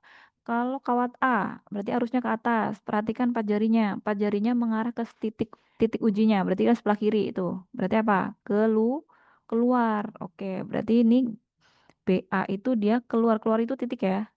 Nah, kemudian perhatikan yang kawat B. Kawat B itu arusnya ke bawah, arusnya ke bawah. Empat jarinya mengarah ke titik ujinya. Titik ujinya ada di mana? Sebelah kiri itu. Mana tuh? Oh, berarti masuk. Nah, berarti B KB oleh kawat B berarti masuk. Perhatikan nih, tandanya udah berlawanan. Nah, tinggal disama besarkan kan? Oke, berarti apa? BA sama dengan BB gitu ya. Nah, tinggal diatur aja jaraknya. Oh, kalau ke sini misalkan ya, katakanlah ini adalah X. Nah, berarti dari titik uji ke B berarti berapa? Berarti X ditambah 1 meter. Ya kan? Nah, tinggal dimasukkan ke persamaan. Ya, sudah berlawanan arah, berarti kita bikin sama besar. Maka medan magnet A sama dengan medan magnet B. Lakukan ini, masukkan persamaannya gitu ya, matematisnya. Berarti gimana? Mu nol I A ya per apa? 2 apa jaraknya apa? 2x ya. 2x sama dengan mu nol I B kali berapa? 2 jaraknya apa berarti? X tambah 1. Betul nggak? Betul ya? Nah, tinggal dicoret ininya. Nah, ya kan? Pasti menyisakan IA. IA-nya itu berapa? 1 per 2x sama dengan IB-nya berapa tadi? 2 per 2x tambah 2. Oke. Lakukan perhitungan matematisnya. Tinggal berapa di sini berarti?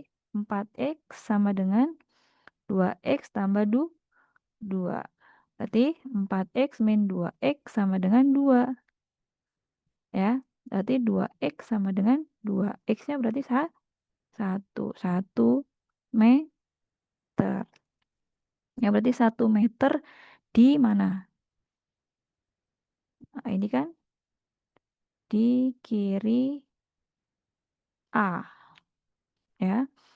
Nah, kalau misalkan dari B gimana? Oh, dari B berarti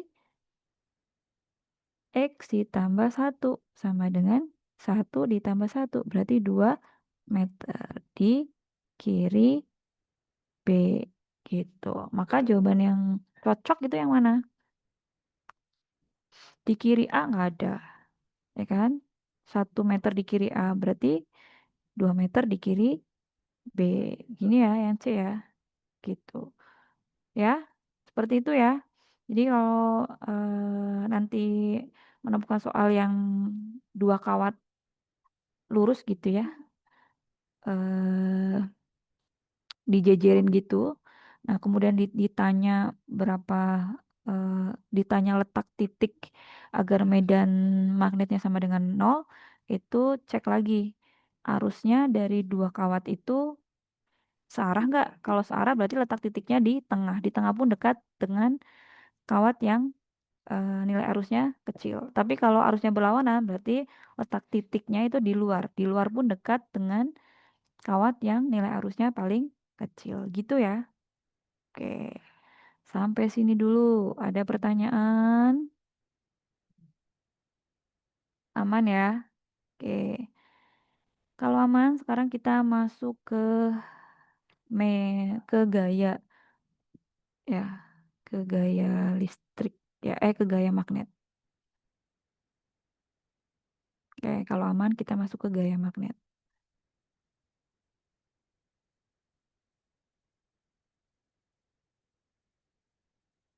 Oke, kita masuk ke gaya magnet.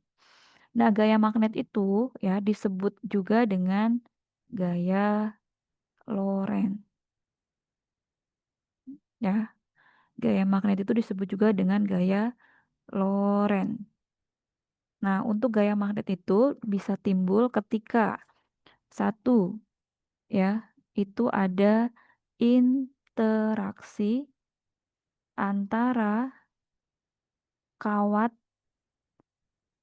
lurus berarus dengan medan magnet ya. Ini adalah B. Eh,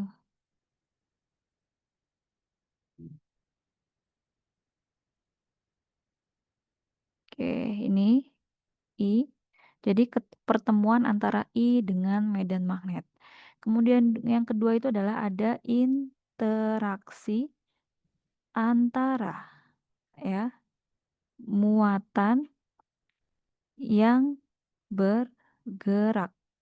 Nah, sebutkanlah Q di sini dengan medan magnet gitu ya.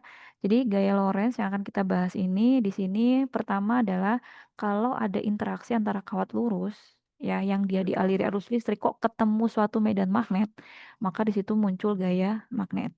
Kemudian yang kedua, kalau ada interaksi ya, ada muatan yang sedang bergerak gitu ya. Kok ketemu medan magnet? Nah, di situ juga akan muncul namanya gaya Lorentz gitu ya. Nah, pertama yang saya Kak Estri bahas dulu itu adalah yang interaksi I dengan B. Ya, interaksi I dengan B. Nah, contohnya kayak gini. Misalkan Kak di sini punya kawat lurus, ya, kawat lurus kayak gini. Ya, kemudian Kak kasih arus I, ya. Kemudian Kak eh di sini kawat lurusnya itu Kak tembakan suatu arah medan magnet gitu ya. Arahnya tuh kayak gini, misalkan. Ya, ini arah dari B-nya. Ini adalah B-nya. Nah, kalau kasih perpanjang arah B-nya itu sebenarnya kayak gini nih. Ke sini gitu ya. Ini ke sini. Nah, perhatikan antara B dengan I dia tuh membentuk sudut ya. Sorry, ini. Nah, sudutnya tuh di sini. Ya, theta itu adalah sudut yang dibentuk antara I dengan B ya. Nah, nah karena gaya Lorentz itu adalah vektor, maka kita juga perlu menentukan arah selain kita menentukan besarnya ya. Nah, pertama besarnya dulu. Besarnya gaya Lorentz ya oleh kawat lurus yang dialiri arus gitu ya. Gaya Lorentz, kasih simbolkannya FL ya. Gaya Lorentz itu adalah perkalian antara medan magnetnya dengan arusnya, kemudian dikalikan dengan panjang dari kawat lurusnya ya, sin theta. Nah, ini adalah persamaannya untuk menentukan besarnya ya. Nah, B-nya itu adalah medan magnet ya. Medan magnet, satuannya adalah Tesla. I-nya itu adalah arus listrik, satuannya ampere. Kemudian L itu adalah panjang dari kawatnya, satuannya meter. FL itu adalah gaya Lorentz, satuannya adalah N. Kemudian theta itu adalah sudut antara B dan I ya. Nah, makanya ketika nanti tetanya itu adalah 90 derajat, artinya apa? Berarti B tegak lurus dengan I, ya berarti kawatnya kayak gini, Dek. Ya, gini nih, arusnya ke kanan, tapi B-nya ke kanan kayak gini nih. Nah, ini adalah B-nya. Jadi tegak lurus benar-benar 90 derajat nih. Nah, gitu. Maka gaya Lorentz-nya akan jadi maksimal tuh. Karena sin 90 itu berapa? Sin 90 tuh satu ya. Tuh. Nah, sin 90 itu satu. Maka nanti gaya Lorentz-nya itu adalah B, I, L gitu. Ini untuk kasus ketika B-nya itu adalah tegak lurus. Jadi F akan, gaya Lorentz itu akan bernilai maksimal ketika maksudnya benar-benar gayanya tuh kuat gitu ya. Dibanding ketika dia membentuk sudut. Jadi si gayanya tuh akan kuat banget mendorong si kawatnya gitu ya. Nah, ini gaya Lorentz bernilai maksimal. FL bernilai maksimal ya, yaitu ketika tetanya 90 derajat. Nah, sekarang arahnya gimana ya? Nah, sekarang adalah arah dari gaya Lorentz-nya itu pakai kaidah tangan kanan. Kaidah tangan kanan ya. Perhatikan, di sini ada jempol, kemudian ada 4 jari, ada telapak tangan ya yang kita gunakan. Jempol itu adalah arah dari I-nya, 4 jari itu arah dari B-nya, telapak tangan itu adalah gaya Lorentz-nya ya. Nah, contohnya misalkan Kak Estri punya suatu kawat lurus kayak gini ya. Kemudian dialiri arus ke atas ya. Hmm, kemudian B-nya Kak Estri kasih dia itu B-nya masuk ya. B-nya tuh misalkan dia ditempatkan di suatu medan magnet yang arahnya itu masuk ya, masuk bidang ini.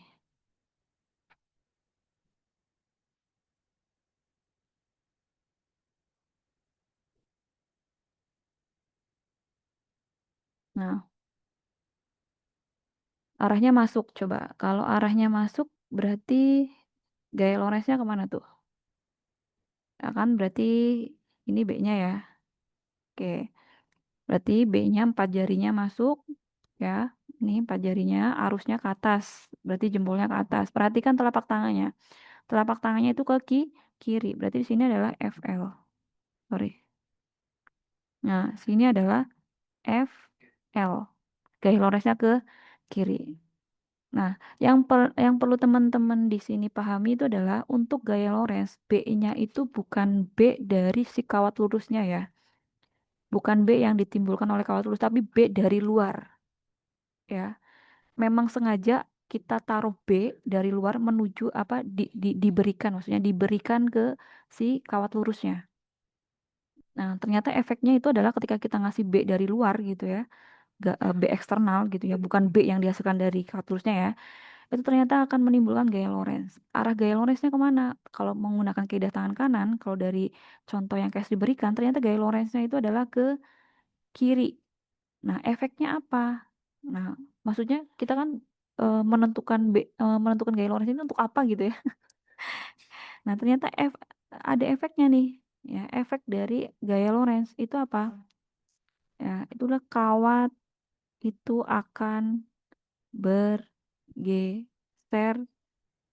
atau melengkung ya ke arah FL-nya gitu.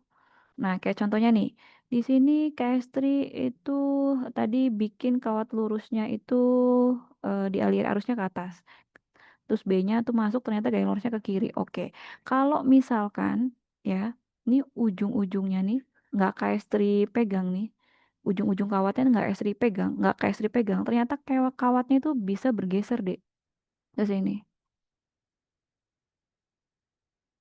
gitu. Nah, jadi ini kawat bergeser gitu. Jadi kayak kayak magic gitu. Tapi sebenarnya itu dari gaya Lorentz gitu ya. Ini jadi kawatnya jadi bergeser ke arah gaya Lorentz-nya. Nah, tapi kalau misalkan ya si kawatnya itu Kak Estri bikin ini kasih kopi ya.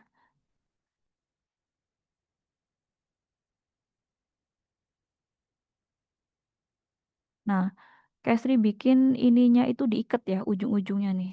Ujung-ujungnya Kak Estri ikat nih.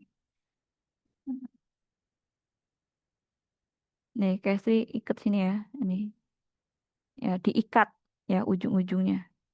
Nah, kalau Kak ikat itu ternyata dia akan melengkung. Ya, efeknya itu dia akan melengkung.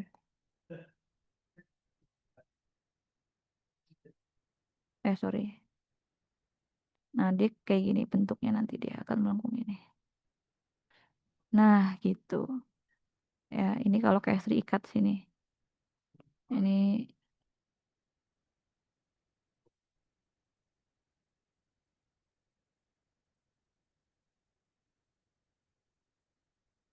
nih, sorry ini. Kasih mau hapus bawahnya. Ini kalau kayak gini aja lah. Ini kalau Kak ikat ujung-ujungnya itu dia jadi akan melengkung. Melengkungnya juga searah FL-nya, gaya Lorentz-nya gitu ya. Jadi efeknya itu sebenarnya tergantung dari ujung-ujungnya dari si kawat lurusnya itu kita kita jaga nggak nih, kita pegangin nggak nih gitu ya. Kalau kalau dibiarkan gitu aja ya maka efeknya dia akan bergeser gitu. Tapi kalau misalkan memang kita ikat gitu ya ujung-ujungnya maka dia akan jadi melengkung gitu. Jadi terkesan magic gitu. Sebenarnya mah karena gaya Lorentz aja gitu.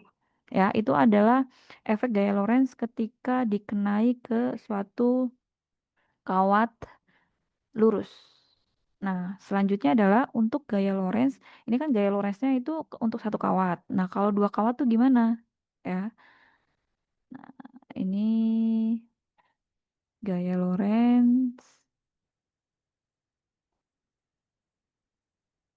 pada dua kawat lurus berarus. Nah, jadi contohnya di sini adalah kalau ini dulu deh, arusnya searah ya. Arusnya searah. Kasri punya dua kawat lurus begini, ya.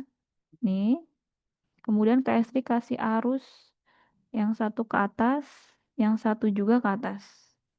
Jadi sama-sama ke atas. Ya, ini adalah satu, ini adalah dua. Oke, selanjutnya adalah kita tentukan dulu arah dari medan magnetnya. Oke, kalau menggunakan kaidah tangan kanan, berarti yang kawat pertama jempolnya ke atas, cek 4 jarinya, arah lengkungannya gimana kayak gini kan? Gini kan? Oke, berarti di sebelah kanan kawat timbul medan magnet arahnya masuk. Gini. Kalau sebelah kiri adalah keluar. Oke.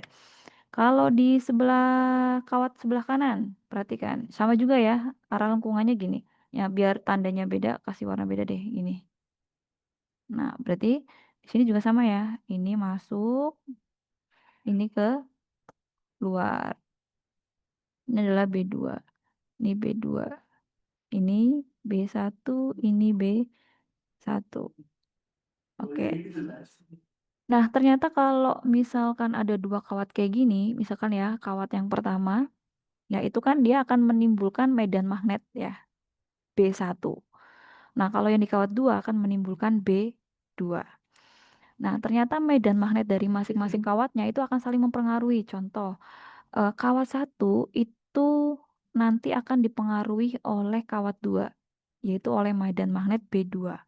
Kan tadi Kak Sri bilang ya, gaya Lorentz itu adalah interaksi. Yang pertama interaksi I dengan medan magnet, tapi medan magnetnya dari luar atau eksternal, bukan medan magnet yang dihasilkan dari kawat itu sendiri, ya kawat lurus itu sendiri. Nah makanya ini si kawat satu ini ya dipengaruhinya itu oleh medan magnet oleh kawat 2.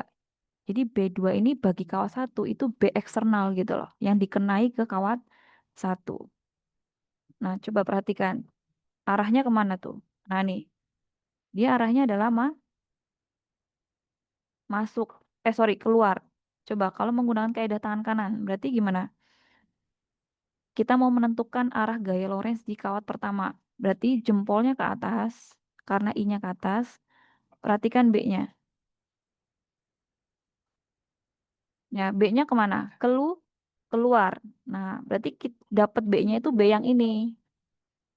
Ya, dapat B-nya, B2-nya itu yang ini. Karena yang sampingnya persis sampingnya dari kawat 1. Ya. Oke, kasih tulis aja di sini ya. Berarti eh, ini sorry. Ini adalah B2. Oke, berarti I-nya ke atas, B-nya keluar. Perhatikan tuh telapak tangannya kemana tuh? Ke kemana tuh? Ke kanan. Oke, berarti dari sini kita tahu gaya Lorentz-nya. Berarti ke sini nih. F12 ya. F12 itu adalah gaya Lorentz pada kawat 1 akibat B2. Ya, B2 itu dihasilkan dari kawat kedua, gitu ya. Oke, diingat-ingat. Jadi gaya Lorentz itu B-nya itu dari luar atau eksternal, bukan medan magnet yang dihasilkan dari kawat itu sendiri. Ya, bukan dari dirinya sendiri gitu.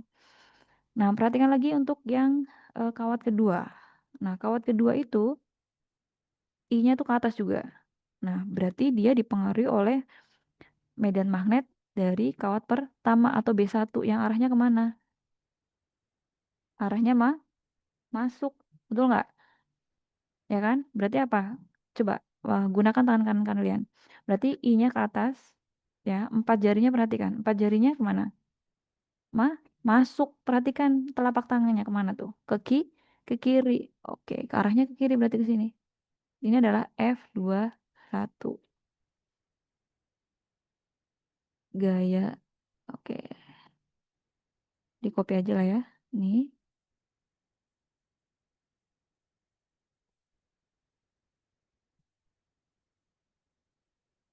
Oke. Nah, kalau F21 berarti gaya Lorentz pada kawat 2 akibat B1. ya, kawat satu. Ini kawat dua, ini kawat satu, gitu ya. Nah, oh jadi kesimpulannya adalah kalau misalkan arusnya searah, ternyata akan timbul apa? Tarik menarik gitu ya. Tuh.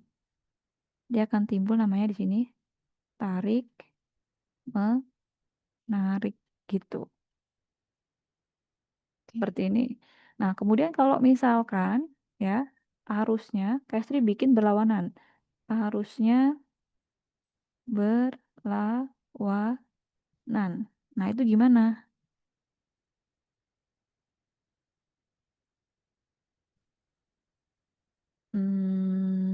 Atau lebih baik di sini aja lah ya. Arusnya berlawanan di sini aja. Nih, sini Kastri geser aja.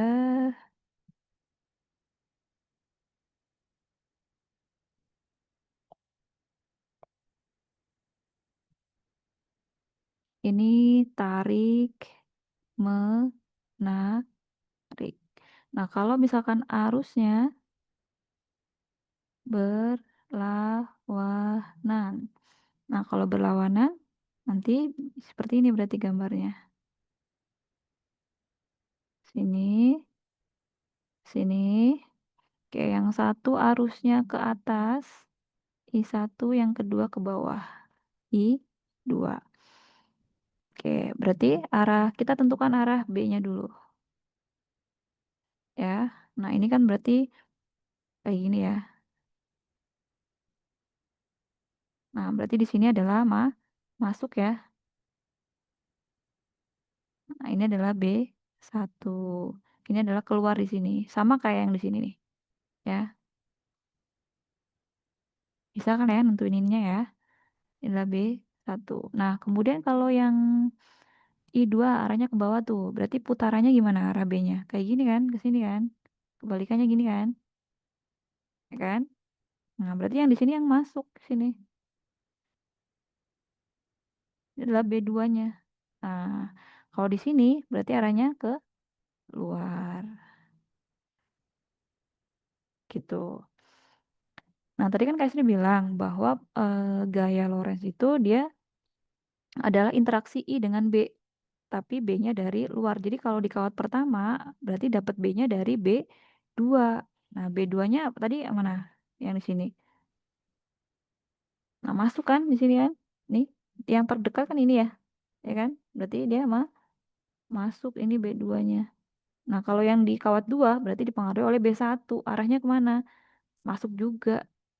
Ini kan? Ini kan? Oke, sekarang kita tentukan gaya Lorentz-nya. Di kawat pertama, arah arusnya ke atas, pakai kaidah tangan kanan. Ya, arah arusnya ke atas, berarti jempolnya ke atas. Cek lagi, 4 jarinya. Berarti B-nya itu dari B2. Arahnya adalah masuk. Perhatikan telapak tangannya ke kiri. Oke, berarti ternyata dihasilkan ke sini nih. Berarti ini adalah F1, 2. Sekarang kita fokus ke kawat 2. Kawat 2 itu I-nya ke bawah, berarti jempolnya ke bawah. Kemudian arah B-nya, berarti B-nya dari B1. B1-nya arahnya kemana? Masuk juga, masuk bidang. Berarti 4 jarinya masuk. Ya kan? Cek telapak tangannya. Telapak tangannya kemana tuh? Ke kanan. Ya kan? Berarti di sini. Berarti, oke. Nah, berarti ke sini. F2, 1. Oke, ternyata kalau arusnya berlawanan itu terjadinya gimana tuh? Yang kawat pertama ke kiri gayanya. Yang kawat 2 ke kanan gitu. Maka jadinya apa? Tolak menolak gitu ya. Dari sini kita tahu oh berarti kalau dua kawat lurus itu juga sebenarnya bisa muncul gaya Lorentz ya. Tapi gaya Lorentz-nya itu untuk B-nya, medan magnetnya itu didapatkan dari medan magnet dari salah satu kawat yang lain gitu ya. Tuh, kalau misalkan yang satu kawat itu kan memang medan magnetnya kita langsung tembakan aja dari luar gitu ya. Medan magnetnya ini segini gitu ya, diarahkan ke si kawatnya. Tapi kalau di dua kawat lurus ya, itu adalah medan magnet kawat 2 itu mempengaruhi gaya Lorentz di kawat 1. Medan magnet kawat 1 itu mempengaruhi gaya Lorentz di kawat 2 gitu. Nah, ternyata dari hasil analisis yang kita lakukan, kalau arusnya searah di dua kawat lurus itu ternyata akan terjadi tarik menarik kawatnya gitu ya. Jadi, nah pokoknya saling mendekat gitu nanti kawatnya. Tapi kalau misalkan arusnya berlawanan, dia justru akan saling menolak tuh kawatnya. Jadi akan saling bergeser menjauhi si kedua kawat ini. Gitu. Ya. Nah, untuk perhitungannya biasanya nanti eh masih ada 1 menit lah ya. Oke, coba kita analisis bareng-bareng ya. Oke, sekarang kita akan menentukan gaya Lorentz-nya itu berapa. Ya, oke. Pada kawat 1 ya. Pada kawat 1. Nah, pada kawat 1 gaya Lorentz-nya berarti apa? Ingat persamaan di gaya Lorentz untuk kawat lurus B, I, L ya. Nah, di mana kita anggap di sini itu memang si I-nya ya. I-nya itu tegak lurus dengan si B-nya. Makanya tetanya itu adalah 90 derajat. Ya. Nah, cuman untuk di kawat 1 berarti kan arusnya arus 1. Tapi B-nya dari B2 ya. Jadi B-nya itu dari B2. Maka didapatkan kayak gini. Nah, B-nya untuk kawat lurus itu tadi apa persamaannya? Kawat lurus yang sangat panjang. Apa? Mu 0 I, I-nya pakai I2 per apa? 2 pi A, ya kan? A-nya itu jarak. Oke, katakanlah di sini dia punya jarak ya di sini ya. Ini adalah A. Ini adalah jaraknya A. Ingat-ingat ya, untuk menentukan medan magnet di kawat lurus yang sangat panjang itu adalah mu 0 I per 2 pi. Tapi karena ini B2, maka pakainya adalah I2 gitu. Kemudian kali I1 dikalikan dengan L ya. Maka di sini kita peroleh kalau L-nya kayak dipindah ke kiri, ruas kiri, maka jadinya gini ya. Mu 0, sorry ini A ya. Sorry. Mu 0 I1 I2 per 2 pi A gitu. Nah, inilah yang disebut dengan gaya yang ini nih. Nah, ini adalah gaya persatuan panjang gitu ya. Berarti Newton per meter. A-nya berarti jarak 2 kawat. I1-nya berarti arus di kawat 1, I2 arus di kawat 2. Gitu ya. Nah, ini jadi persamaannya seperti ini. Jadi nanti kalau misalnya memang disediakan soal dan itu 2 kawat lurus, teman-teman bisa menggunakan persamaan ini. Jadi gaya persatuan panjang itu sama dengan mu 0 I1 kalikan I2 per 2 pi A. Gitu. Nanti kalau di kawat 2 juga sama nanti dihasilkannya kayak gini. Ya, nih coba aja ya di kawat 2. Pada kawat 2. Maka gaya Lorentz itu adalah B, I, L. Tapi B-nya itu dia dari B1 kan ya. Berarti mu 0 I1 per 2 pi A. Ini kan ya. Kalikan I2 kalikan L. Ya. Maka nanti persamaannya bisa jadi mu 0 I1 I2 per 2 pi A. Sama gitu. Ya.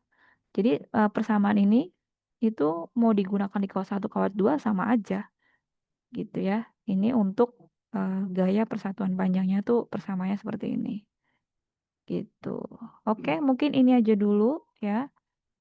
Nanti baru latihan soalnya sama mungkin besok kita akan fokus di poin yang kedua ya. Kalau misalkan muatan itu ketemu medan magnet itu akan seperti apa gitu ya. Oke, dari sini dulu ada pertanyaan sebelum saya akhiri. Aman? Aman ya? Oke, kalau aman itu aja ya dari KS3. Nanti kita ketemu lagi di hari Minggu. Oke, itu. Sampai jumpa lagi.